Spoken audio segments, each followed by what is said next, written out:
Hey, what's up, guys? Toogie here, back again with another episode of my Hartford Whalers franchise mode series here on NHL 18. And today the healing process begins, the recovery process, the rebuilding, the retooling, although we're not going to be rebuilding, but you get the point. In the last episode, we managed to lose in 6 games.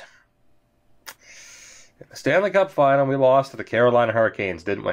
Yes, we did.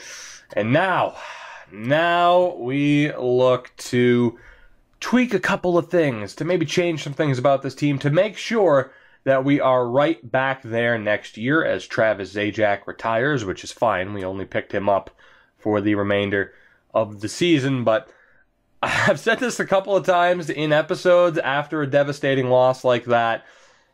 And I've mentioned, like, okay, this is where we get back on track and we try to be positive and have an episode go in a very positive fashion. And typically, that doesn't work and it just kind of gets worse. So fingers crossed we have a little bit of a different experience this time out and that we are able to begin to turn this around and, hopefully get back on the right track and get ourselves set up in a very positive way as we begin the next season. As far as this episode goes, I don't know if it will be I think this episode alone will just be the draft. We're going to focus solely on the draft. The rest of the offseason will be in the next episode. But for our first pick, of course, we're going to have to go way down here. Actually, not that far back, really. The 23rd overall selection. When you talk about moves we could potentially make with this team, I think we are just going to kind of wait until the offseason. The rest of the offseason beyond the draft to kind of decide a lot of these players' fates at the moment. We do have the situation of needing to re-sign Malcolm Subban. Defensively, again, I think a lot of these changes are going to have to wait. You do have someone like Gabriel Carlsson that we do have to try and get rid of right now, though. So that's one. I'm glad I checked. Del Zotto we're letting go of. Hansen will probably go. But at the very least, we can try to move Gabriel Carlsson out. It's not like he's going to want to be here anyway. And it's not like we want him. We know Connor Brown's going to walk for free next episode unless we hand him a decent amount of money, which, Zachary Senyshyn, interesting situation for him. Colin Wilson, we know we're going to let him walk. I don't know if anybody would necessarily want him. We can try to package him with Carlson, but there's a chance that they wouldn't want to take him either. Remember, I know he has an expiring deal, but on occasion, teams are willing to take players with expiring deals. So if we can find a good match, that'll work out well. And then Andre Burakovsky, I'm so disappointed in him because he had such a good regular season, a career high in points, and then you get to the playoffs and he didn't do anything. So he is on an expiring deal. And because of that, I think we might look to get rid of him as well.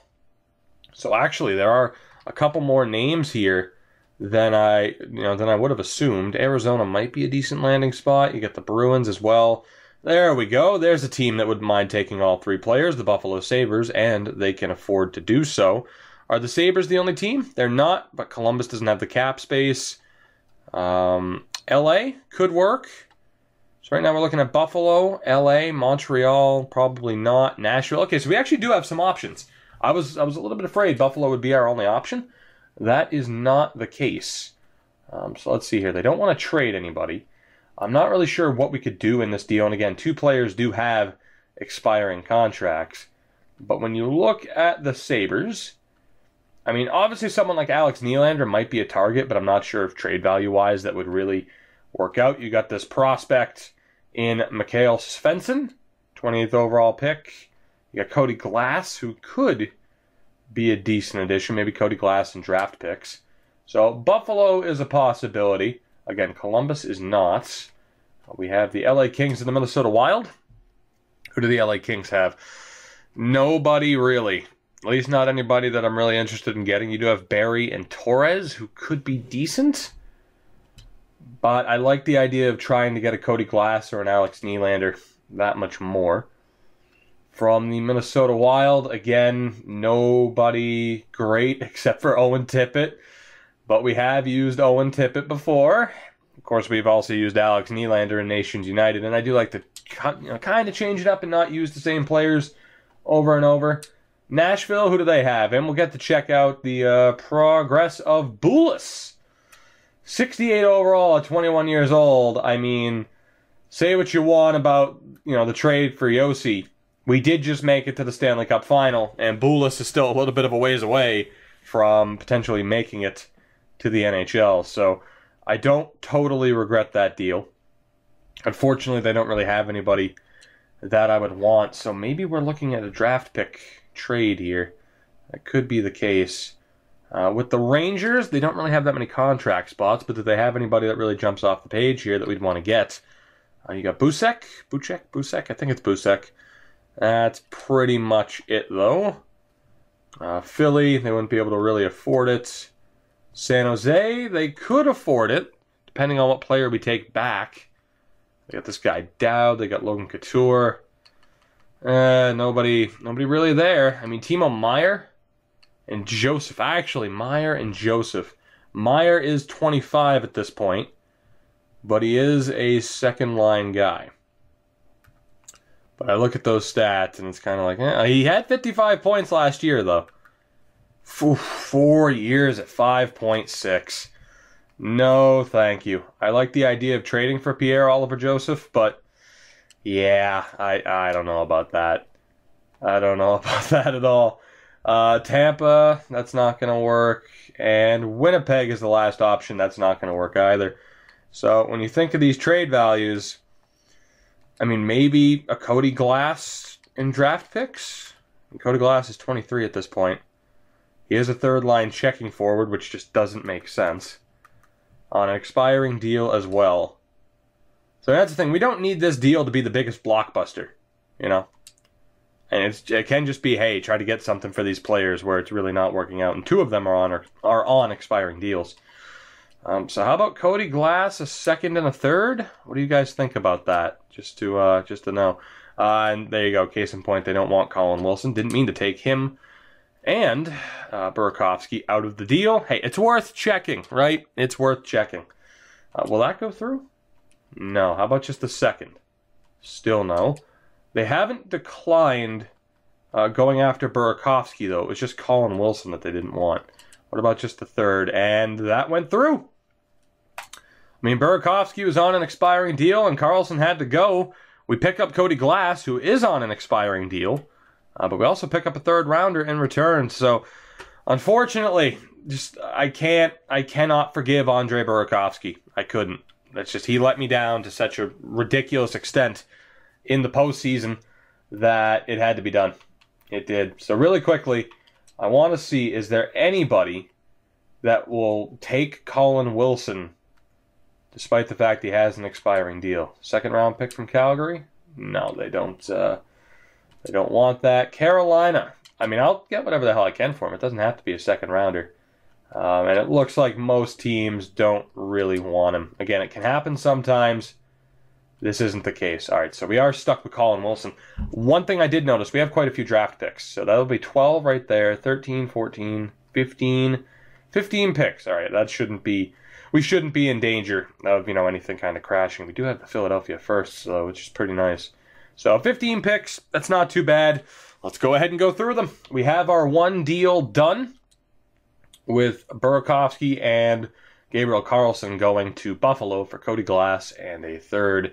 And you look at who was at the top of this draft, Bennett and Kadri, and then it kind of fell off from there. So this might not be the best entry draft to have a ton of picks in. Emmy, why do you get itchy when I record? Is it the sound of my voice that you're allergic to? I'm sorry, I'm now stuck scratching the dog's back here. So when we look at this list, I'd say Menard is probably the favorite to select. Probably. I mean, there's not much faith that he's actually that good, Bob Menard. I suppose there is that outside chance of it actually happening. It's tough, though. I mean, I have a bit more faith in Hanula or Lundstrom actually being half decent, and I don't know why. I suppose those are really the only three picks I could make. So we had to go for Bob Menard, 17-year-old center, Kim Hanula, or Lundstrom. And you know what? We're going to go for the Canadian Menard just because he can be sent to junior. That's the only reason. Just because he'll still have a few years left in junior to improve. And that way, too, we can have the AHL team be a little bit better. So Bob Menard is my pick. And in fairness, not that bad of a selection. Medium top 6. I thought we were honestly looking at medium top 9. So Bob Menard, selected 23rd overall by your Hartford Whalers. And we'll see if I missed out on anybody else. But again, I feel like I made the right choice. I especially made the right choice not taking Hanula. The other guy I was considering didn't go until the second round. If I'm not mistaken, where the hell is he? Was he not even selected yet? Lundstrom. Oh boy. Yeah, I avoided disaster. I did. I avoided disaster. That would have sucked to make that mistake. So far, so good. And now we look here in the second round. And again, can you trust medium elite at 17 years old? If he's medium top 4, I'll do backflips. I'll be so happy. Oh my God.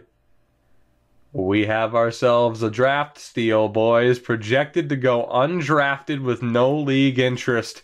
Terry Lindros. Oh my God. Well, this draft is guaranteed to go well, even if he's a low elite. So now in the meantime, we get to take the risk with another player. It's either Holmes, or if you look second to third round, Ragnarsson.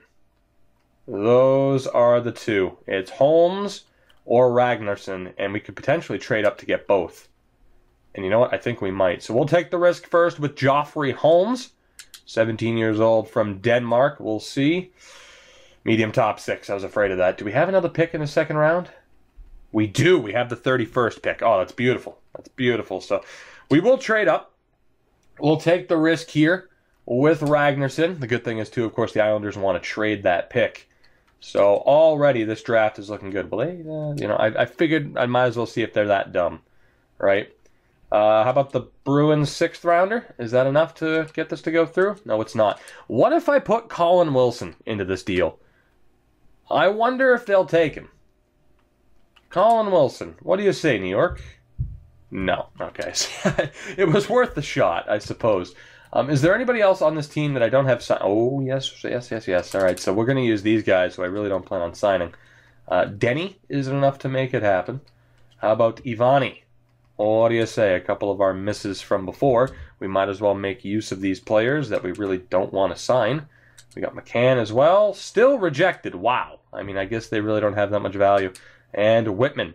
Is that enough? 4 players and a second rounder. Sweeten it just a touch. You are ridiculous. You are being ridiculous. How about Whitney? Is that sweetening it just a touch? Yes, it is. All right, so there you go. We have moved up by using some players that we never really planned on actually signing. And we're going to give Ragnarsson the chance. Marcus Ragnarsson, 18-year-old Swede, the two-way forward. I have a feeling there's a draft steal somewhere else in this list of players, but for now we are going to take the risk on Ragnarsson. And he's medium top 9. So we risked it with both players there. Didn't quite work out. The first round pick worked out pretty well, though. And we know we're going to have a draft steal at some point. I mean, they are on par selections. So I don't regret it too much. I mean, you look at what everybody else is selecting. I mean, it's fine. It's a good pick. It's a decent pick. Stepan clearly would have been the better option, though. I don't even recall seeing him on the list, though. At that point in time, I did not want to trade for Chicago's pick. I wanted to make my pick. Thank you. Let's take a look here. So in the third round, you got DeKaiser. A couple of other players as well. I don't really think I'd even want to take DeKaiser. Maybe Korobov, Moss, or Linden. Tavares, perhaps. Another high top 6 in Kaufman. Here's the thing. I'm recording this after live streaming earlier. I've already taken a high top 6 in this draft. They were medium top 9. However, earlier tonight, we witnessed somebody draft a high top 6, and they were medium elite. Or low elite. I think they were low elite. So, you never quite know. You never quite know. For me, it's either we take the risk on Kaufman, or we go with Korobov or Moss. You know, Ruslan Korobov, 17 years old, and Joshua Moss, grinder. It's Kaufman or Korobov. That's who I'm thinking of going with here. And I'm going to go with Korobov. I might regret it, but Ruslan Korobov is my pick, and he is a low top 6 power forward. All right, feeling good about that. Again, didn't mean to go to offer trade. Apparently, I am just destined to trade with Chicago. Apparently, I believe, at least part of my mind believes they're going to get a steal.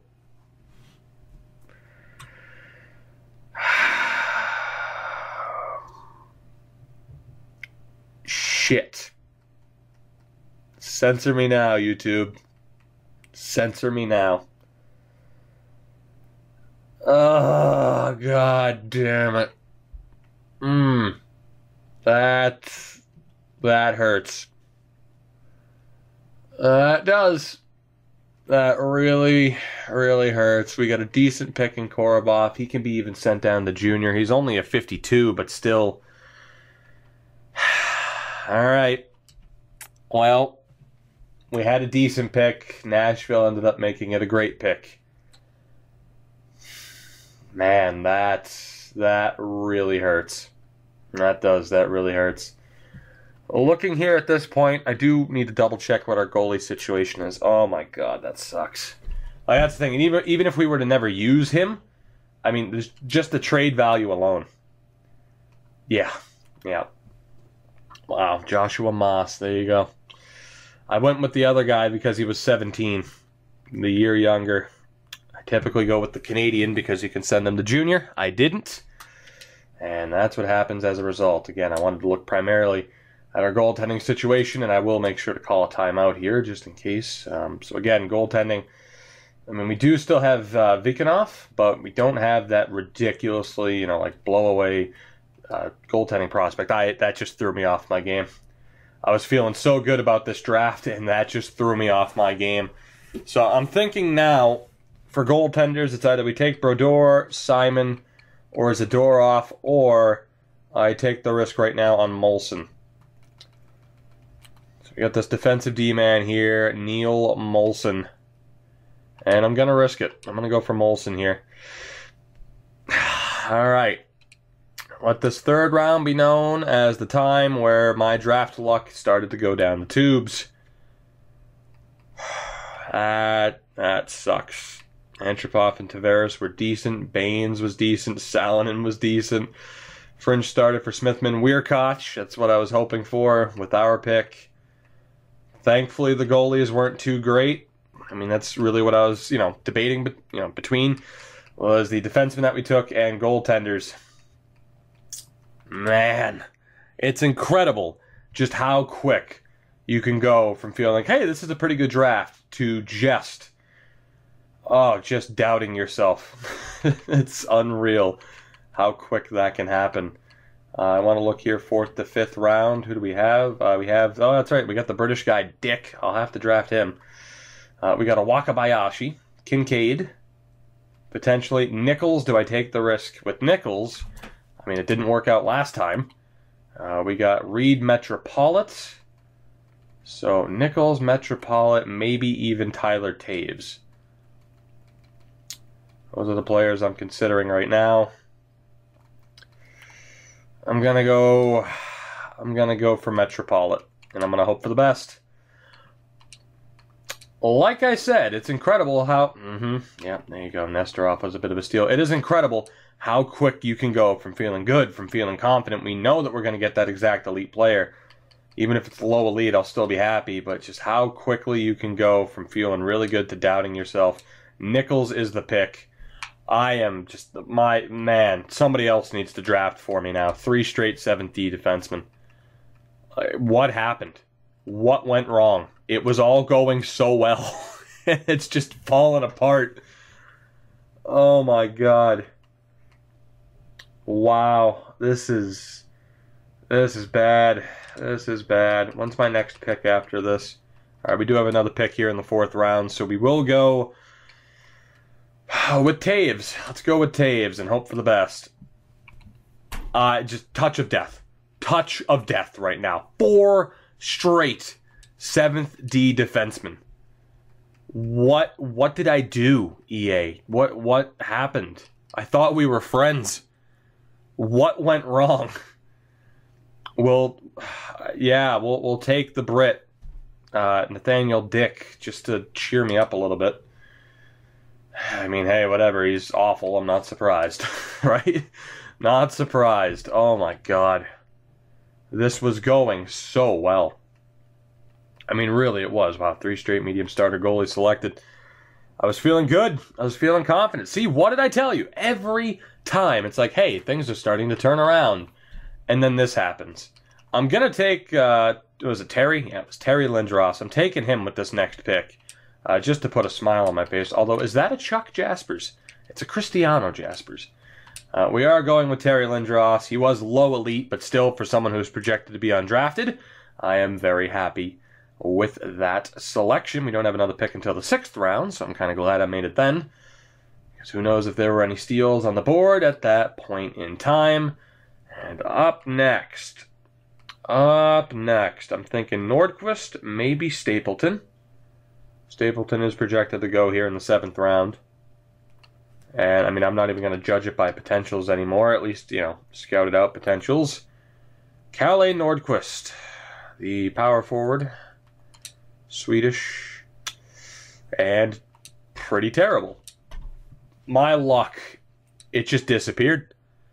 It just disappeared. And along with it, may have gone my confidence. It was looking so good for us.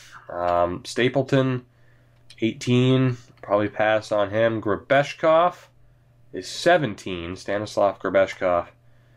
We'll go for him. Why not? Hope for the best with the Russian. Nope.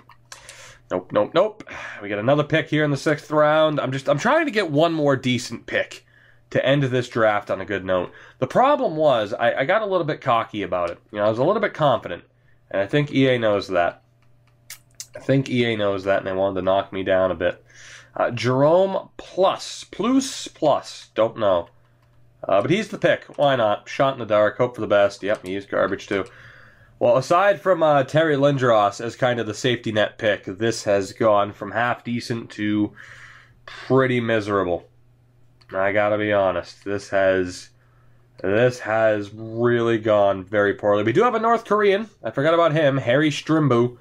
Might as well. Let's go with the North Korean. NHL top 6. God. And even the North Korean and the Brit, neither one could cheer me up, apparently.